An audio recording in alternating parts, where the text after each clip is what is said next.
તો આજ આપણે આવી ગયા છીએ ખેતરપાળ દાદાના દર્શન કરવા। સાસખેરામાં અમારે ખેતરપાળ દાદાનું મંદિર છે, એક ધોરિયા પરિવારનો। આપણે આવી ગયા છીએ ખેતરપાળ દાદાના દર્શન કરવા।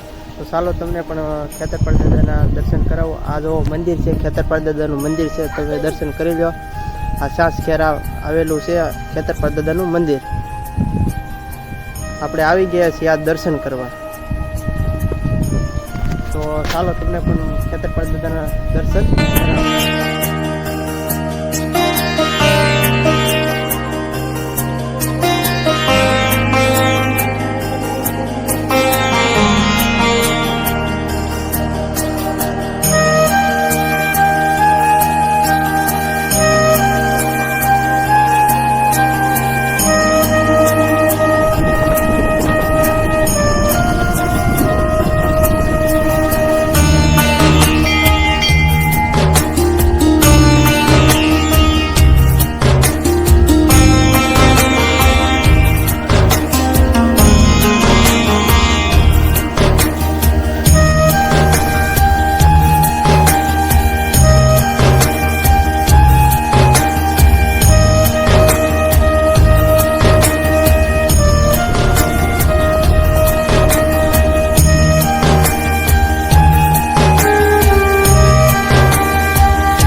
આપણો વિડીયો તમને સારો લાગ્યો હોય તો લાઈક અને શેર કરવાનું ભૂલતા નહીં ગાઈસ, અને સબસ્ક્રાઈબ તો જરૂર કરી દેજો, જેથી કરીને મારા નવા વિડીયો તમને જોવા મળી જાય ગાઈસ। તો આપણે ખેતરપાળ દાદાના મંદિર આવી ગયા છીએ, લાઈવ દર્શન કરી રહ્યા છીએ ખેતરપાળ દાદાના। તમે પણ ન કર્યા હોય તો ખેતરપાળ દાદાના દર્શન કરી લેજો।